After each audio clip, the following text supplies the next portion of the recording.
June 6, 1944. U.S., British, and Canadian forces begin landing on the French shore of Normandy after crossing the English Channel under the code name Operation Overlord. More than 160,000 Allied forces will be deployed on land, in the air, and at sea in what will be known as D-Day, the greatest amphibious assault in history. The French resistance movement steps up its attempts to cut off German supply routes and communications after the Normandy landings. Responses to actual and suspected resistance action are radicalized and intensified by German military leaders, especially those who have served on the Eastern Front and witnessed the exceptional brutality of anti-partisan measures there.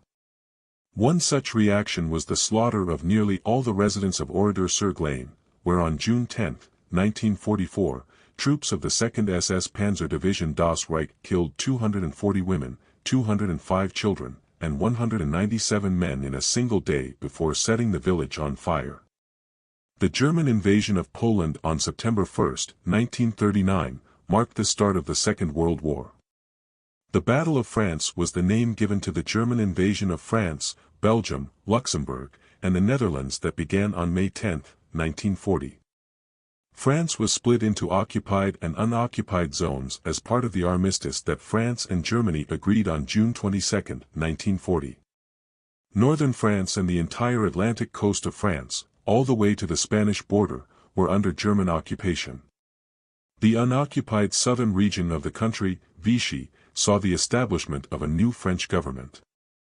Despite declaring neutrality, the Vichy government agreed to work with Germany under the terms of the armistice. The French resistance took time to come into being. But as the Vichy regime and the German occupation authorities grew more violent and menacing, paramilitary organizations devoted to both active and passive resistance were formed. Members of the resistance were referred to as Maquis in the countryside. The Maquis had a reputation for being prepared for everything and wanting to exact revenge on the Germans. A large number of the Maquis were Frenchmen who joined the order instead of serving as forced laborers in Germany. In order to boost Germany's workforce, the Germans then started the forced enlisting and deportation of hundreds of thousands of French laborers. In order to avoid this, several men turned to guerrilla warfare and lived in danger in France's highlands and more untamed areas. As the war progressed, fallen allies also frequently joined the Maquis, either after being parachuted into France or after being rescued, concealed, and tended to by resistance fighters. These allies were welcomed into the bands of guerrilla fighters since they frequently contributed not just bravery but also specific knowledge from their superior military training. As the war went on, the resistance acquired significant momentum, particularly as the Germans' methods grew more aggressive. German officials intended to remove Jews from France and other Western European nations after the Wannsee Conference on January 20, 1942. As France was under pressure to deliver more Jews to meet the German quotas, and in some cases, eager to do so, deportations increased in the summer of 1942. The Vélodrome des Havres, an indoor sports complex in the 15th arrondissement of Paris, was the site of the greatest Jewish deportation in French history during the Holocaust. Records show that during the July 16 to 17, 1942, d'Hiv roundup in Paris, 13,152 Jews, including over 4,000 children, were taken into custody. Most of them were sent to Auschwitz for deportation. Conditions were appalling, and as whole families were imprisoned throughout France, the scope of the crimes being committed under Nazi control and even under the Vichy regime itself started to horrify and worry the populace. The surrender of over 91,000 German forces at Stalingrad in February 1943 was a watershed moment in the Second World War's European theater. The French resistance gained courage as the war reached a turning point and Vichy repression intensified. In order to block a road in a forested area of the French countryside, the Maquis and their Anglo-American allies would typically cut down a tree. Occasionally, an anti-tank mine would be planted beneath the tree trunk, and the Germans would be ambushed with machine gun and sniper fire when they tried to remove the tree. The Germans were severely delayed by such efforts. The elite 2nd Waffen-SS Division Das Reich traveled from Toulouse to Caen in 18 days in anticipation of the expected Allied invasion of occupied Europe. But it was anticipated that this trip would only take 3 days. Das Reich had been on combat service for 2 years prior to its relocation to France, participating in multiple anti-partisan operations on the Eastern Front where they were in charge of suppressing Soviet partisan opposition.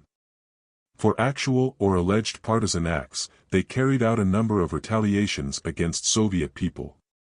Tens of thousands of Soviet citizens were killed in these retaliations, and several villages were set on fire. Das Reich Commander SS Major General Heinz Bernhard Lammerding gave the division orders on June 9, 1944, 3 days after the Normandy invasion, to break the spirit of the population by making examples, and cleanse the territory surrounding Clermont-Ferrand of partisans. On June 9, 1944, soldiers of Das Reich hanged 99 male residents of the French town of Toul, demonstrating what the term cleansing of partisans meant to members of the 3rd Battalion, led by Major Helmut Kampfe. Helmut Kampfe was taken prisoner on the same day by a detachment from Colonel Georges Guingouin's brigade, a violent communist organization in the Maquis du Limousin, one of the biggest Maquis units of French resistance fighters engaged in the liberation of France, under the command of Sergeant Jean Quenu. Quenu gave Kampfe to Colonel Georges Guingouin, who the next day ordered Kampfe's execution in retaliation for the Toul massacre. A French informant claims that the 34-year-old Kampfe and arrested Wehrmacht men were burned alive in a captured German military ambulance in front of onlookers, however the specifics are still unknown. Adolf Diekmann, Kampfe's personal buddy, led the SS division's troops on a ruthless search of the local area after learning that Kampfe had been abducted. Before they discovered Kampfe's shackled body inside a German field ambulance containing the remains of other German soldiers, Diekmann's SS men shot 2 local men dead. When Diekmann finally arrived at the edge of Oradour-sur-Glane after witnessing his friend's demise, he gave his men the command to destroy the settlement and murder its residents. All of the people were collected up by the SS forces and gathered in the market square. They then divided the villagers according to gender. The men were informed by an officer that he was aware of concealed weapons and ammunition supplies and that the person responsible for concealing them needed to come forward right away.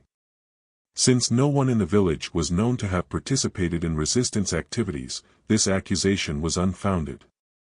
Men were taken to a number of barns on the outskirts of town and imprisoned by members of the 1st and 2nd platoons.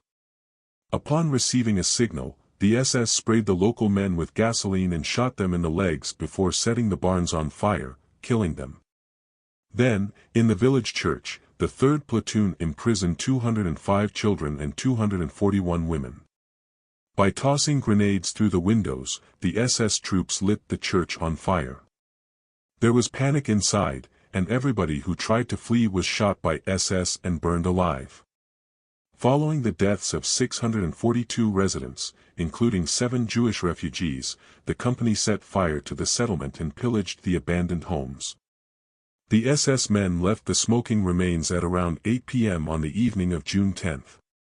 Only 7 villagers made it through the massacre, a woman and 6 men who were shielded by the dead, all of whom suffered from more serious injuries.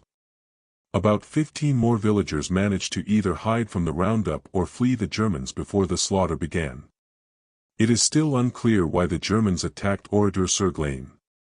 In contrast to the survivors' accounts, which claimed Oradour was not associated with the resistance in any manner, some historians think Adolf Diekmann was given information that the peasants in Oradour-sur-Glane were aiding the resistance. Others think Diekmann took a wrong turn on the road, which brought him and his troops to Oradour-sur-Glane, because he had intended to demolish Oradour-sur-Vayres, another French village some 15 miles to the southeast, whose residents were allegedly giving the Maquis food and shelter. The German Army Command and Das Reich commanders had to look for an explanation for the Oradour-sur-Glane slaughter because it attracted a lot of attention at the time. According to the German explanation, the village's men perished in the battle. The village had started the altercation.